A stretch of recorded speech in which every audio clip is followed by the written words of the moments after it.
তুই আবার মামা রে বা তুই এরকম যাইস না, আসিস না, বাজি কীর্তি করিস না। 2 মিনিট পর পর আওসে যাচ্ছি, 2 মিনিট পর পর আওসে যাচ্ছি, ব্যবসা শুরু করছি। তোর কি ডায়রিয়া হয়েছে রে মামা? কারণ তুই মোর বাপের শালা বা তুই মোর ভালো করে চিনা আছে। সেদিন তুই পালে চলে গেল, মোর বাপ কোথায় শালার কারেন্টটা চলে গেল রে। তখন মুই বুঝনি তুই মোর বাপের শালা, তুই মোর মামা আর মুই তোর ভাগিনা। মামা তোর ঠ্যাং ধরছ বাবা, তুই যাইস না, আসিস না, বাজি কীর্তি করিস না বাবা।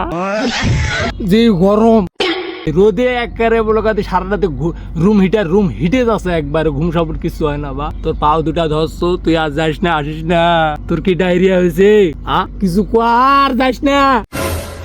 সারাদিনে ঘুম হয় না, সারাদিন কাজ করো, আম টাম বান্ধব, ভাবো দি রাতের বেলা আলা প্রেমিকের সাথে কথা কম। তুই না থাকলে কেন কথা হবে? ওই পাই তো কত খিদা লাগছে, তুই না থাকলে হবে? অত পেটটা ভরাতে হবে মামা। তুই আজ যাইস না, আসিস না, এরকম বাজি কীর্তি করিস না। একবারে চলে আয়, ঘর জামার মতন কি যেন কাজ করছি। তুই তো মনে হয় ঘর জামাই লাগিস না? ঘর জামাই তো কেন হলো?